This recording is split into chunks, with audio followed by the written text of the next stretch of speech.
예, 안녕하십니까. 여기는 들풀북수 출판사에서 전해드리는 창세기 묵상 시간입니다. 오늘 같이 나눌 말씀은 창세기 21장 1절에서부터 34절까지 말씀이라 너무 길어서 제가 이제 읽지는 않고요. 여러분들이 그 성경 본문을 먼저 읽고 그 내용이 어떤 것인지 더 기억하시고 그 이야기를 같이 나눴으면 합니다. 제가 항상 하는 이야기인데, 성경을 읽고 나서 이 성경에 대해서 성령께서 우리에게 주시는 교훈이 뭐냐라는 거고, 그걸 먼저 생각해야 되고, 두 번째로는 이제 성경은 하나님에 대해서 쓴 겁니다. 하나님에 관해서 어떤 하나님이냐, 그걸 우리에게 알려주시기 위해서. 그러니까 여기에는 인물적 중심이 아니라 하나님적 중심, 그 인물이 어떠함에 대하여서 하나님은 어떻게 그를 대우하셨는가, 우리가 그걸 봐야 되는 겁니다. 21장에서 이제 주어는 여호와께서가 돼요. 여호와께서. 그래서 그분이 말씀하신 대로 1년 전이죠.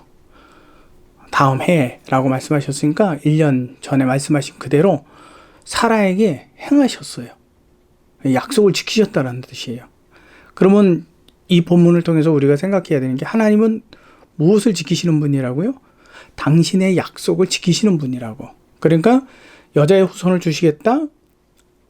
또 그 여자의 후손으로 뱀의 머리를 상하게 하겠다. 약속하셨잖아요. 그러니까 그거는 당연히 이루시는 분이에요. 자, 하나님께서는 자신의 언약을 반드시 지키고 이루시는 분이라는 거 여러분 꼭 기억하시기 바랍니다. 그래서 사라가 미실하고 아브라함에게 아들을 낳았어요. 아브라함은 그의 이름을 뭐라고 지었죠? 이삭. 그 웃음이다라고 지었어요. 말년에 웃을 일이 없는데 그로 인하여서 웃게 되죠. 그래서 이삭을 낳았습니다. 근데 그때 아브라함의 나이가 100세래요. 100세라고 하는 것은 정말 기적적인 일이라는 것을 설명해 주기 위해서 사실적으로 설명한 거예요. 이거는 그냥 뭐 아브라함이 젊었을 때 낳았다, 불가능한 상황에서 낳았다라고 하는 것을 증명해 주는 그 기록이 바로 아브라함의 나이가 100세요, 사라의 나이가 90세라고 하는 거죠. 자, 7절 보면, 그래서 이제 사라가 자식들을 젖먹이겠다고 누가 아브라함에게 말하였으리오마는 아브라함의 노경에 내가 아들을 낳았도다 하니라. 사라가 이제 여호와 하나님을, 이삭을 통해서 이삭을 주신 하나님께 그의 이름을 찬송하죠. 여러분 꼭 중요한 게 있습니다. 성경은요, 하나님에 대한 경험이 저와 여러분들에게는 반드시 있어야 돼요. 그 경험이 있어야지만 여호와를 경외하고 여호와를 찬양하는 게 우리 안에 참된 기쁨이 되는 거예요. 그리고 평안이 되는 거고요. 무슨 말인지 이해가 되십니까? 미시옵니다 한다고 되는 게 아니라는 거예요. 그래서 여러분, 하나님을 만나게 하옵소서, 만나게 해주옵소서, 당신을 내가 내 느낌으로, 내 오감으로 내가 당신을 경험하기를 원합니다 라고 여러분 꼭 기도하시기 바랍니다. 다시 한번 말씀드리지만 아브라함이 100세에 이삭을 낳았다. 그것은 아브라함의 믿음이 온전했기 때문이 아니죠. 왜?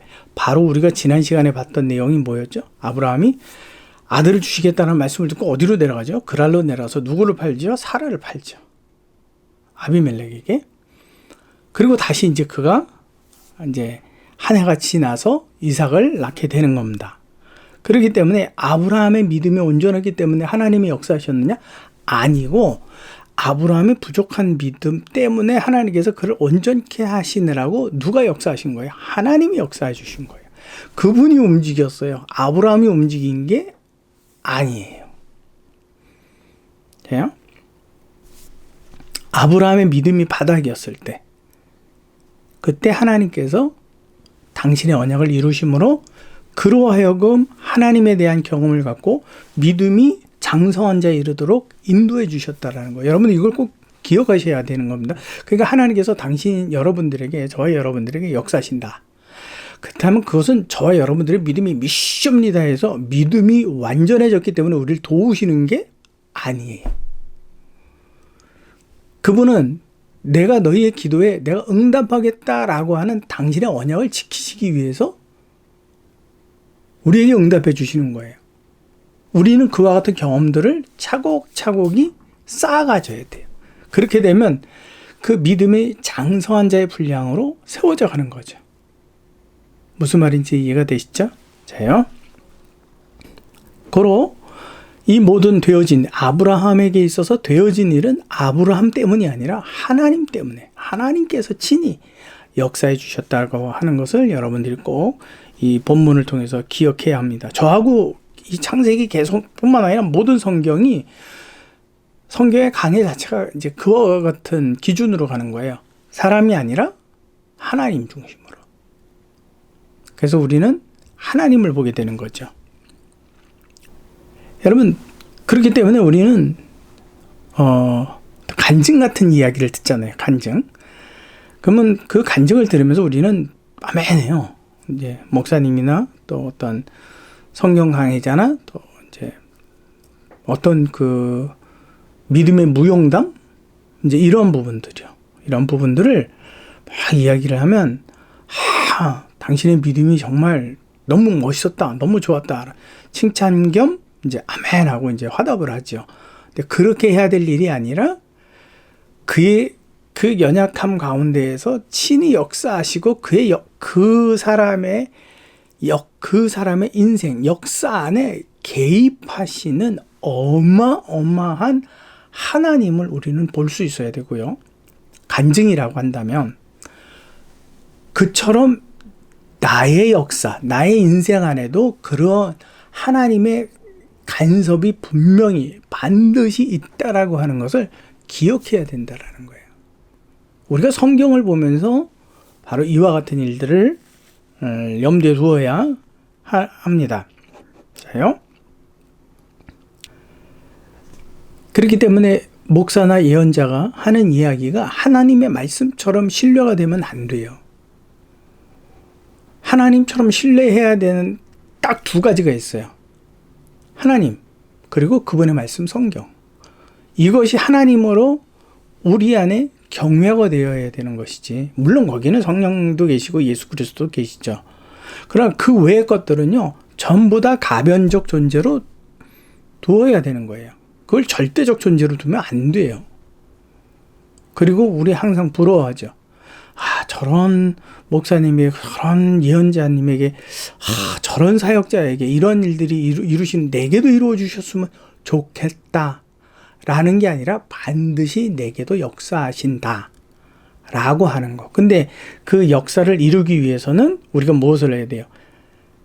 하나님께 내 모든 삶에 대하여 분별과 판단을 묻고, 기도하고, 간구하고, 그리고 응답을 기다리고, 그 안에서 순종하는 이 사이클이 계속 반복이 돼야 돼요. 이 부분에 대해서 여러분들이 꼭 기억하시기 바랍니다. 그리고 하나님을 경험하는 게 제3자적 경험을 제가 간접 경험으로 읽어 들어가면 안 돼요. 내 경험이 되도록 해야죠. 그래야지 우리는 어떤 사람이 될 수 있어요? 증인이 될 수 있는 거예요. 여러분, 제자는요, 따라다니고 배우는, 학습하는 존재예요. 근데 사도는, 증인은, 사도가 곧 증인이거든요. 그러니까 예수께서 제자를 먼저 부르셨다가 그들을 다시 선별하셔서 사도로 보내셨어요. 증인이 되라고. 그렇기 때문에 사도의, 사실적으로 우리는 그 개념을 제자와 사도를 동일한 개념으로 두고 있는데요. 사실은 이게 전혀 동일한 개념이 아닙니다. 주께서 사도로 증인으로 세운 사람은요, 500여 명의 제자들 중에서 12명밖에 없었어요. 무슨 말인지 여러분 이해가 되시죠? 그렇기 때문에 우리는요, 증인이 되기 위하여서는 나의 직접적인 경험이 있어야 돼요. 누구에 대한? 하나님께 대한. 그래서 우리는 누구의 어떠한 간증, 경험, 또 믿음의 어떤 무용담, 이것을 그냥 부러워만 할 것이 아니라 내 것으로 만들도록 애를 써야 돼요. 할 얘기가 정말 많습니다. 자, 여러분 꼭 기억하십시오. 결코 사역자가 하나님을 대신할 수 없습니다. 자, 8절 이하에 보게 되면 이제 이삭을 낳는데 먼저 낳은 아들이 있죠. 이스마엘. 하갈을 통해서 낳은 이스마엘. 근데 그 이스마엘은 나이가 많단 말이죠. 그 이삭을 희롱해요. 쉽게 말하면 못 살게 굴고 아주 비웃고. 자요. 이때 사라가 이것을 보고 어떻게 합니까? 담대하게 요구합니다. 아브라함에게 내어 쫓으라. 사라에게 왜 이런 담대함이 있었을까요? 하나님의 언약하심에 대한 그가 친히 이삭을 낳은 경험을 가지고 있었기 때문에 그래요. 이게 없었다면 사라도 마음 끙끙 앓면서, 그러니까 이삭을 낳지 못했다면 끙끙 앓면서 어찌하든지 하갈이 자기를 뭐라 그럴까요? 좀 무시하고 이러한 경험들을 사라가 견뎌냈었어야 될 거예요. 물론 때로는 화딱지 나서 쫓아내라 이럴 수도 있겠지만 그게 한두 번이 아니죠. 그 아들이 유업을 얻었을 때는 자기는 분명히 사라는 그 서열에 서지 못하는 거예요. 근데 사라가 이렇게 담대할 수 있는 것은 언약의 아들은 이삭 한 사람이고 나는 그 언약을 하나님의 말씀을 직접 경험한 사람이에요. 그렇기 때문에 그에게서는 담대함이 있어요. 내어 쫓으라고 말합니다. 자, 사라에게 이런 담대함이 바로 하나님을 직접 경험한 이삭을 낳는 그 경험을 통해서 얻어진 거라고 이제 여러분들 꼭 기억하시기 바랍니다. 아브라함이 이제 두런두런 고민을 하죠. 어찌하면 좋을까? 근데 성경은 아무런 이야기가 없어요. 이야기가 없다가 느닷없이 하나님이 아브라함에 대해서 응답하세요. 말씀을 하신다고요. 그들을 내어 쫓기를 주저하지 말고 걱정하지 말아라. 그가 너의 신거를 나도 안다. 하나님이 아브라함이 하나님께 묻지 않았다면, 성경에 묻지 않았다면 하나님이 응답하실 필요가 있을까요? 없을까요? 하나님께서 아브라함의 생각, 고민에 대해서 집중하지 않으셨다면 응답하실 이유가 있을까요? 없을까요? 바로 그거예요. 아브라함은 단순히 성경에서는요, 그냥 고민만 한 것처럼 어슬렁거리면서 그냥 팔을 뒷짐지고서는 어찌할까 이렇게 고민만 한 것처럼 나와요. 근데 거기에는 드러나지 않은 아브라함의 믿음이 감춰져 있는 거예요. 좀 뭐예요? 하나님, 이 상황, 이것을 내가 어떻게 처리해야 합니까? 어떻게 분별해야 합니까? 나는 얘도 이스마엘도 내 아들이고 이삭도 내 아들인데 내가 어찌합니까? 롯도 데리고 왔다가 돌려보냈지 않습니까? 혹시 이삭에게 큰 문제라도 생기면 이 나이에 제가 다시 나올 수도 없고, 그럼 이스마엘이라도 장자로 세워야 되는데, 내어 쫓는 것이 참 편치 않습니다. 이걸 자기 안에 고민을 갖고 있는 게 아니라 누구에게 물었다고요? 그렇죠. 하나님께 기도한 거예요. 근데 그게 성경에는 기록이 되지 않았어요. 그래서 우리는 유추적인 해석이 필요해요. 이 상황에 대한 보이지 아니하는 의미의 영역. 뭐냐라는 거죠. 그러니까 지금 자기 주변 상황에 대해서 하나님께 분별과 판단을 물은 것으로 보면 아브라함은 무엇이 있는 거예요? 믿음이 있는 거예요. 믿음이 있다, 없다, 있다, 없다, 있다, 없다. 이 반복 속에서 아브라함은 점차로 하나님을 경험하게 돼요. 저와 여러분도 똑같은 방법이에요. 무슨 말인지 여러분 이해가 되십니까? 그렇기 때문에 하나님께서 아브라함에게 대해서 응답해 주시는 거예요. 느닷없이. 두려워하지 말고 걱정하지 말아라. 내가 책임질게.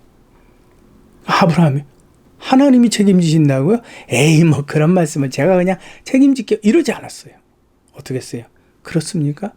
그에게 물과 떡 몇 덩이를 줘주고 내어보냅니다. 광야로 내어보냅니다. 이제는 내가 염려할 바가 아니라는 거죠. 이제 누가 염려할 바예요?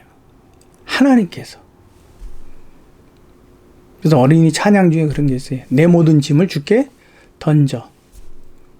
라는 가사인데 굉장히 깊은 믿음이 그 안에는 기록이 되어 있는 겁니다. 그 가사 속에. 자, 우리는 바로 이러한 부분들을 상상력을 통해서 우리가 아주 주의 깊고 막 하라는 게 아니라 너무 자유스러워도 안 되지만 성경 전체의 대략적인 그 틀 안에서 우리의 상상력을 높일 필요가 있어요. 그래서 문자적으로만 성경을 해석한다? 그거는 옳지 않습니다.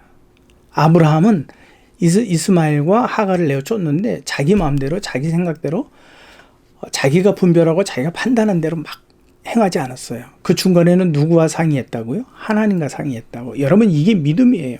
믿음. 제 이야기를 계속 듣다 보면 믿음이 뭔가? 그 믿음은요, 하나님과 교제를 통해서 그분의 생각을 내가 듣는 거예요. 듣기 위해서는 내가 뭘 해야 돼요? 물어야 되는 거예요. 아브라함은 처음부터 믿음에서 온전한 사람이 아니었습니다. 자요, 우리는 예배도 드리고 성경도 읽고 기도도 합니다. 봉사도 하고 헌금도 하죠. 그러면 이게 믿음 있는 건가요? 40일 새벽 기도 나가요. 빠지지 않고 지각도 안 하고 나가요. 그럼 믿음 있는 거예요? 잠이 안 와서 가시는 분들도 있잖아요. 그러니까 그거는 아니에요. 그리고 나서 갔다 오면 끝이에요. 그 다음에 내 모든 일상이 다 내가 하고 싶은 대로 행해요. 그거는 믿음이 아니에요. 그냥 나의 취미지. 내가 믿음의 연장선에 있길 원한다면 그 이후로 교회를 갔다 와서 새벽 예배를 드리고 갔다 와서 나의 아침의 시작으로부터 저녁, 잠들 때까지 내 모든 일상을 계속 누가 상의한다고요? 하나님과 상의한다. 주님, 이거 어떻게 합니까? 주님, 이런 일을 봐서 주님, 저는 여기 갑니다. 주여, 이러한 사람과 이야기를 나눴는데 내가 어떻게 분별하고 판단해야 되는 겁니까? 내가 어떻게 생각을 해야 됩니까? 그의 생각이 옳습니까? 주여, 나는 이걸 사기를 원합니다. 이걸 사도 될까요? 끊임없는 하나님과의 교제성. 그럼 제가 그런 적이 있었어요. 아이들을 이제 먼저 한국에 잠깐 보냈었어요. 큰 놈을. 한 달 정도 일찍 보냈어요. 그리고 제가 이제 좀 그 선교 현장에서 이렇게 좀 한 달 후에 왔어요. 이놈이 한 달 동안 제가 그 선교 현장에 있었을 때는 아빠 그러면서 굉장히 대롱대롱 매달리고 좋아라 하고 그랬거든요. 세상에 한 달 동안 떵하니 떨어져 있었어요. 그러다 갑자기 느닷없이 저를 만난 거예요. 전혀 생각지 못한 장소에서, 그 외할아버지 댁에서. 그러니까 얘가 문에서 저를 딱 봤는데 반갑기도 하고 이곳에서 어떻게 해야 될지 몰라서 얘가 삐쭉 배실 웃기만 하고 달려오질 않아요. 저에게 매달리질 않아요. 뭔가 어색함이 있었어요. 바로 그거예요.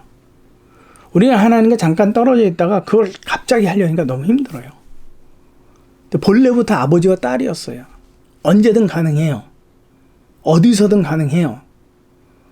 여러분, 이처럼 하나님과 지금 제가 계속 물으십시오. 질문을 하십시오. 그리고 응답을 기다리십시오. 여러분, 그걸 하라고 하니까 여러분들이 때때로 좀 이게 과연 될까? 아니, 내가 필요한 내 거를 사는데 하나님의 의견이 필요할까?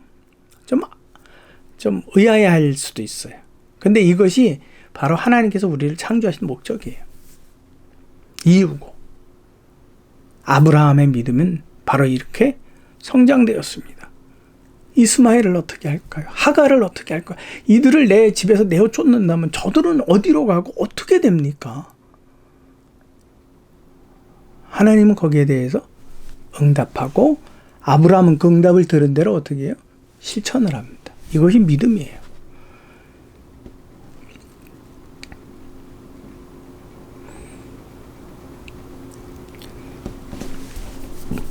여러분, 하나님과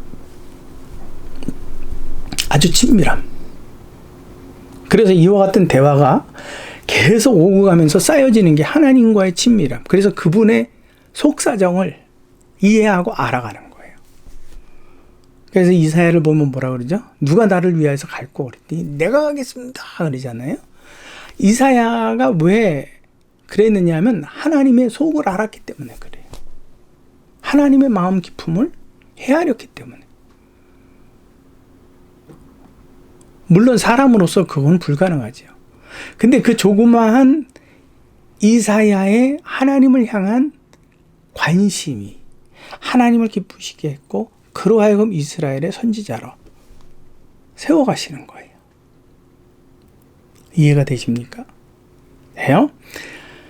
요나 같은 경우를 보십시오.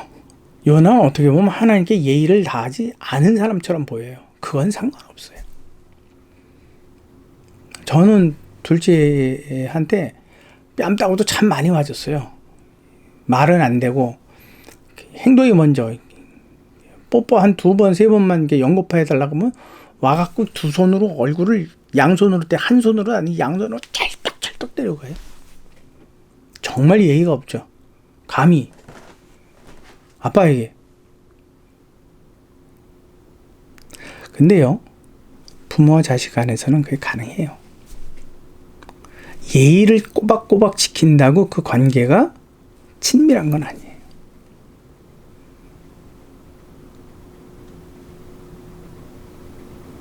여러분, 하나님의 마음. 요나가 뭐라 그래요?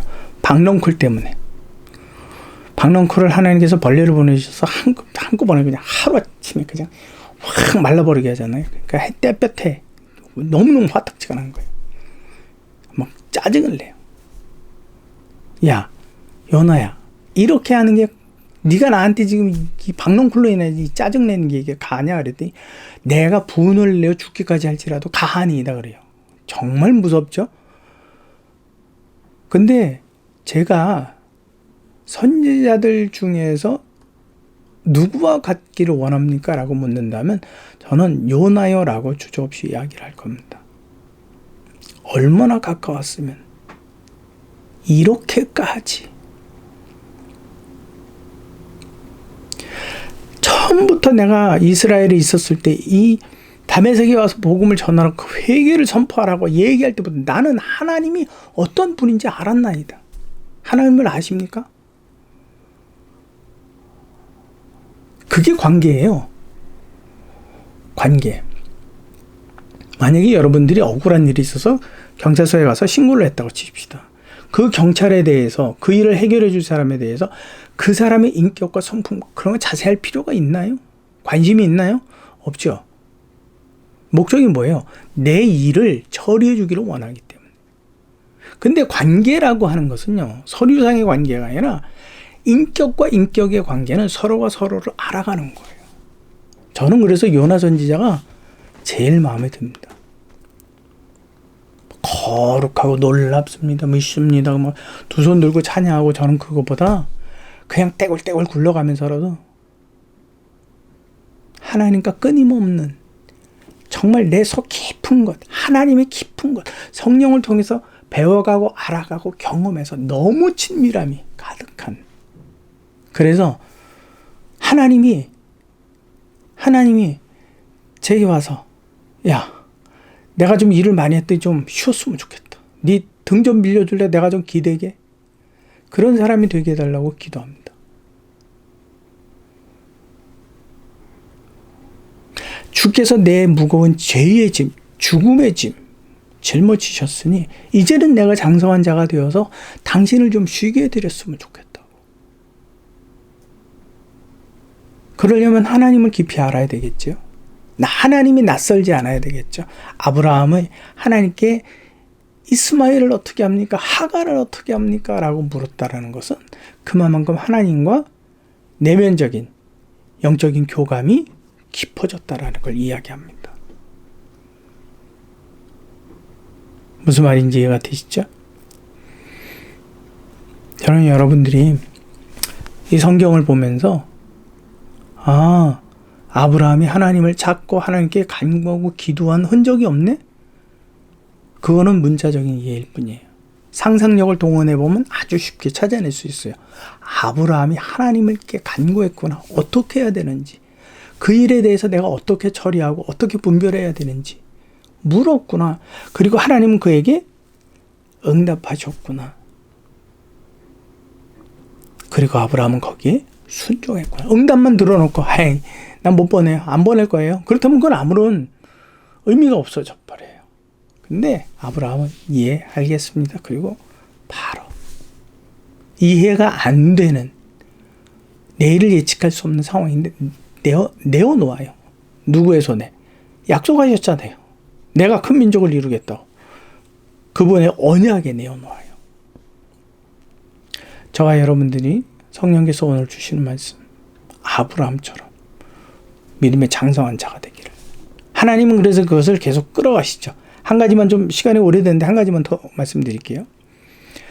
하나님이 믿음이 연약한 사람에게는 함부로 요구하시질 못해요. 여러분 왜냐? 요구하셨는데 그가 그 요구에 반응하지 않는다라고 여러분 생각해 보십시오. 그러면 그냥 일개 국왕의 명령을 어겨도 엄청난 건데 하나님의 명령을 우리가 거스려 버린다면 그분은 요구 한번 잘못하시는 바람에 어떻게 되는 거예요? 자기의 형상을 소멸시켜 버리는 거예요. 그렇기 때문에 하나님께서는요. 아브라함을 끊임없이 계속 돕고 그가 장성한 자의 믿음이 되기까지. 그러니까 우리는 하나님을 경험하려면 무엇이 커져야 돼요? 하나님에 대한 경험의 지식들이 쌓여져 가야 돼요. 세상의 지식이 아닙니다. 여러분, 그래서 오늘 말씀을 마무리합니다. 아브라함이 하나님을 경험으로 아는 것처럼 우리도 하나님을 경험한다. 경험해야 되겠다. 하나님은 우리에게 당신을 경험시켜주기 위해서 많은 환경들 속에서 우리를 어렵게 하신다. 물론 좋게도 하시고 또 만족하게도 하신다. 근데 우리가 더 많이 하나님을 더 깊이 그분을 이해하기 위해서는 우리가 해야 될 일이 뭐다? 아브라함처럼 그 모든 당해진 일들에 대하여서 기도로 분별하고 기도로 하나님께 분별과 판단을 묻는 겁니다. 성령은 이 성경 말씀을 아브라함의 사건을 기록하면서 이걸 우리에게 전해주고 싶은 거예요. 고민을 네 안에서만 하지 마라. 하나님의 이름을 두고 고민을 해라. 그러면 그분은 응답하실 것이다. 그리고 그 응답에 순종해라. 지금은 또 한 사람의 아브라함이 필요한 세대다. 라고 말씀하시는 것. 여러분들 마음에 깊이 새겨서 저와 여러분들 같이 힘을 내고 또 이 시대, 이 상황 속에서 아브라함이 되기를 간절히 소망합니다. 지금까지 들풀북스 출판사에서 전해드리는 창세기 묵상 시간이었습니다. 수고하셨습니다.